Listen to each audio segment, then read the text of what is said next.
नमस्कार, आपण पाहत आहात पुणे लाईव्ह न्यूज। पाहुयात आज दिवसभरातील ठळक घडामोडी।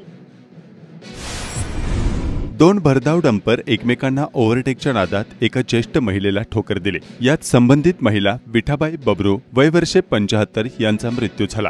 आळंदी येथील देहू फाटा भागात शनिवारी 11 जानेवारी 2025 रोजी दुपारी घडलेल्या या घटनेनंतर स्थानिक नागरिक आणि नातेवाईक यांनी रस्त्यावर तब्बल 2 तास ठिय्या आंदोलन केले। मागील काही दिवसातील हा 5वा अपघात असल्याचं स्थानिकांनी सांगितलं आहे। संतप्त स्थानिकांना अखेर पोलिसांची विशेष तुकडी बोलावून हटवण्यात आले। बाकी काही कार्यक्रम चालू आहे हप्ते घेऊन। आता मागे पण आहे ना, आमच्यातल्या एका 5 वर्षाच्या मुलाला डंपरचं याला पैसे देऊन मॅनेज केलं, पैसे देऊन अक्षरशः मॅनेज केलं। प्रदीप पारवे म्हणून पोरग आहे, त्याला ऍक्सिडेंटने उडवलं आणि त्याच रात्री उडून दिलं त्याला।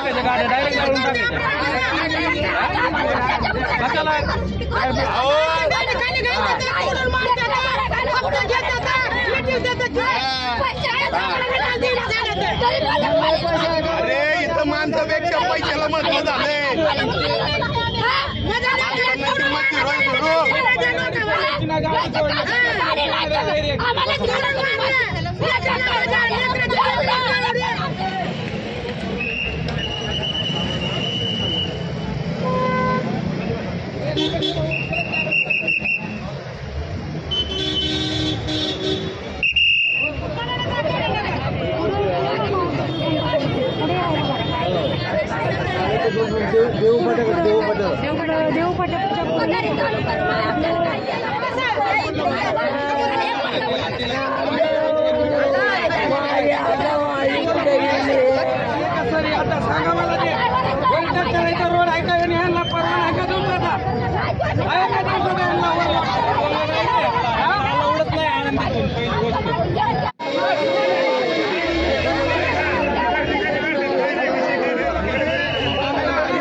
राजगुरुनगर येथे जैन धर्मार्थ दवाखान्यामध्ये वैद्यकीय अधिकारी म्हणून काम करणारे डॉक्टर कैलास रघुनाथ वाळे सध्या राहणार मंचर, मूळ राहणार संगमनेर अहिल्यानगर यांचे अपहरण करून जीवे मारण्याचा प्रयत्न केला आणि 1 लाख रुपयाची खंडणी वसूल केली।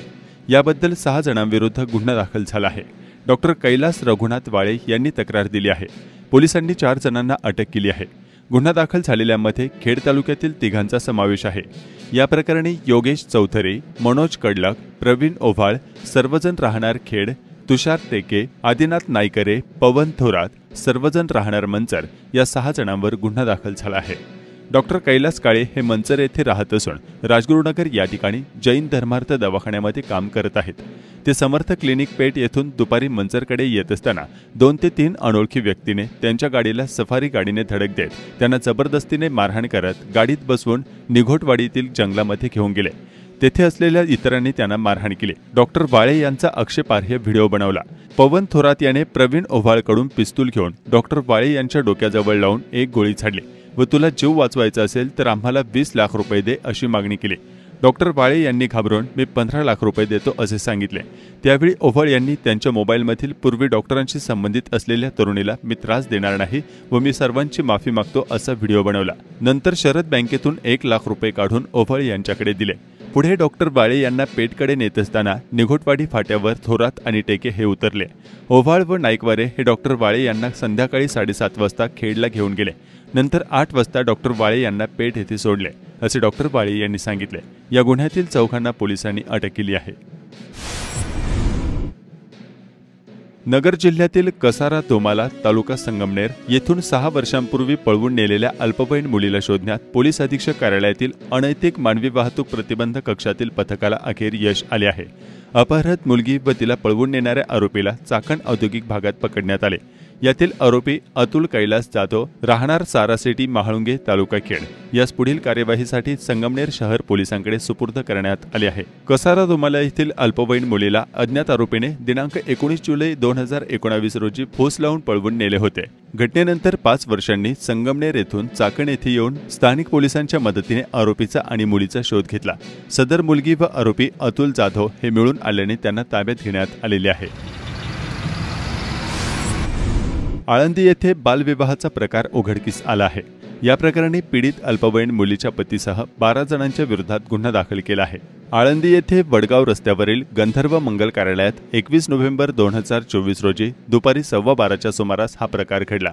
गौरव सुभाष मुरक्या राहणार परभणी यांच्यासोबत बालिका वधूची आई, मामा आणि मामी तिघेजण राहणार कारेगाव पुणे, सासरे सुभाष भोलाराम, सासू तसेच शुभम सुभाष मुरक या जाऊ आणि संतोष भोलाराम मुरक आणि प्रमोद भोलाराम मुरक राहणार परभणी तसेच वडगाव रस्त्यावरील गंधर्व मंगल कार्यालयाचे संचालक व इतर सेवा पुरवणारे व्यवस्थापक यांच्यासह एका महिलेच्या विरोधात बालविवाह प्रतिबंधक कायद्यानुसार आळंदी पोलिसांनी गुन्हा दाखल केला।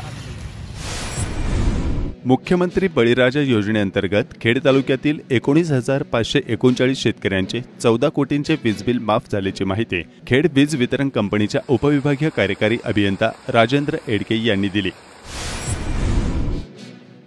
खेड कृषी उत्पन्न बाजार समितीच्या चाकण येथील महात्मा फुले मार्केटमध्ये शनिवारी 11 जानेवारी 2025 रोजी कांद्याची 10,000 पिशवी आवक होऊन कांद्याला 1300 ते 2200 रुपये इतका दर मिळाला।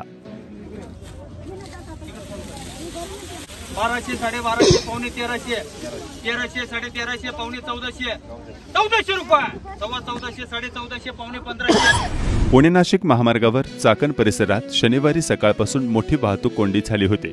चाकण आंबेठाण रस्त्यावर देखील मोठ्या प्रमाणावर वाहनाच्या रांगा लागल्या होत्या।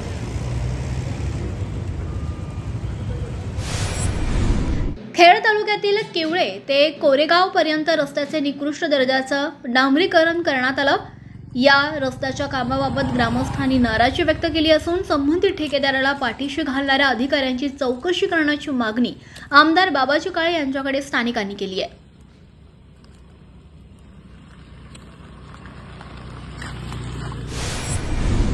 खेड तालुक्याच्या ग्रामीण भागात रोहित्र चोरट्यांनी लंपास करण्याचा सपाटाच लावलाय, त्यामुळे शेतीचं नुकसान होत आहे।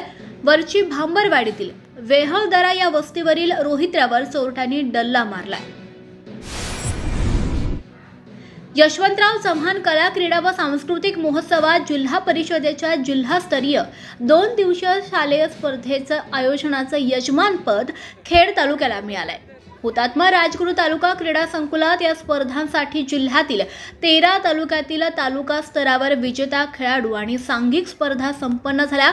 शनिवारी दिनांक 11 जानेवारी रोजी लोकनृत्य, भजन, लेझिम, प्रश्नमंजुषा, मल्लखांब या स्पर्धा मोठ्या उत्साहात संपन्न झाल्या। सलग चौथ्यांदा खेड पंचायत समितीने चॅम्पियनशिप करंडक मिळवलाय। 13 तालुक्यात सर्वाधिक गुण हे खेड तालुक्याला मिळालेत।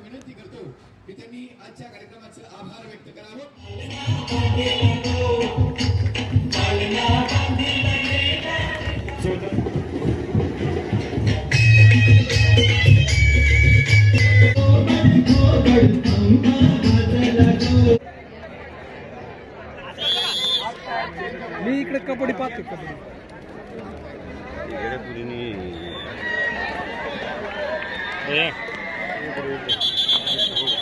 त्यांनी वेळातला वेळ काढून चिमुकल्यांचं अभिनंदन करण्यासाठी आपली उपस्थिती दिली त्याबद्दल। शनिवारी 11 जानेवारी 2025 रोजी सकाळी चाकण मार्केटच्या समोरील भागातून जाणाऱ्या रस्त्यावर प्रचंड वाहतूक कोंडी झाली होती। रस्त्यावर बसलेले विक्रेते आणि रस्त्यावर पार्किंग करण्यात आलेली वाहने यामुळे कोंडीत आणखीनच भर पडली।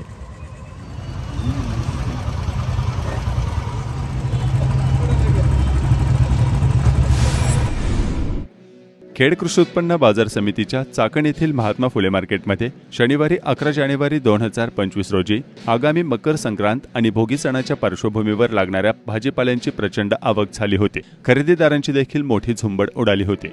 खेड कृषी उत्पन्न बाजार समिती उपबाजार महात्मा फुले मार्केट या ठिकाणी फळभाज्या असेल, त्याचप्रमाणे मकर संक्रांत असेल आणि त्याचप्रमाणे भोगी हा 2 सण आल्यामुळे या ठिकाणी मकर संक्रांतीच्या मालाची आवक ही मोठ्या प्रमाणात झालेली आहे। आज रोजी कोबी असेल, कोबीचे भाव 10 ते 10 रुपये किलो आहे। त्याचप्रमाणे फुलावरचे भाव आज वाढलेले आहेत, फुलावर 7 ते 8 रुपये किलो झालेले आणि वांग्याचे भाव तर प्रचंड वाढलेले आहेत। वांगी सुद्धा 50 ते 60 रुपये किलो झालेले। टमाट्याचे भाव डाऊन झालेले आहेत, टमाटे 8 ते 10 रुपये किलो झालेले आहेत। कारले 40 ते 50 रुपये किलो झालेले। गवार टिकून आहे, गवारीचे भाव 80 ते 90 रुपये किलो आहे। दुधी भोपळा सुद्धा 20 ते 30 रुपये किलो आहे। डांगर भोपळा 10 ते 15 रुपये किलो आहे। शेवगा 80 ते 100 रुपये किलो आहे। मिरचीचे भाव भडकलेले आहेत। मिरची काळी मिरची असेल, काळी मिरची 40 ते 45 रुपये किलो झालेली आहे। त्याचप्रमाणे पिवळी मिरची जी आहे ती मिरचीला भाव 60 ते 70 रुपये किलो झालेला आहे। त्याचप्रमाणे दोडका सुद्धा 40 ते 50 रुपये किलो आहे। शिमला 40 ते 50 रुपये किलो आहे। श्रावणी घेवडा 20 ते 30 रुपये किलो आहे। वालवर सुद्धा 40 ते 50 रुपये किलो आहे। चवळी 20 ते 25 रुपये किलो आहे। तोंडली सुद्धा 20 ते 25 रुपये किलो आहे। राजमा असेल, राजमा 40 ते 45 रुपये किलो आहे। पावटाचे भाव जास्त वाढलेले आहेत, पावटा 80 ते 90 रुपये किलो झालेला आहे। भेंडी सुद्धा 40 ते 50 रुपये किलो आहे। गाजर सुद्धा 30 ते 35 रुपये किलो आहे। घोसाळी 20 ते 25 रुपये किलो आहे। बीट 20 ते 22 रुपये किलो आहे। काकडी सुद्धा 30 ते 40 रुपये किलो आहे। तूर सुद्धा 60 ते 70 रुपये किलो आहे। पापडी सुद्धा 60 रुपये किलो आहे। त्याचप्रमाणे वाटाण्याचे भाव 40 ते 50 रुपये किलो झालेले आहेत। असे सर्वसाधारण फळभाज्यांचे भाव आहेत। त्याचप्रमाणे पालेभाज्या असतील, पालेभाज्यांमध्ये मेथी असेल, मेथी 10 ते 12 रुपयाला गड्डी झालेले। कोथिंबीर 4 ते 5 रुपयाला गड्डी झालेले। त्याचप्रमाणे शापू असेल, शापू सुद्धा 7 ते 8 रुपयाला गड्डी झालेले। त्याचप्रमाणे पालक असेल, पालक सुद्धा 4 ते 5 रुपयाला गड्डी आहे। सर्वसाधारण बाजारामध्ये असे सुद्धा SNDT महिला विद्यापीठाच्या अर्थशास्त्र विभागामध्ये प्राध्यापक सोनल वसंतराव धानापुणे यांना PhD प्राप्त झाली आहे। राजगुरुनगरमध्ये त्यांचा सन्मान करण्यात आला। नमस्कार, आपण पाहत आहात पुणे लाईव्ह न्यूज।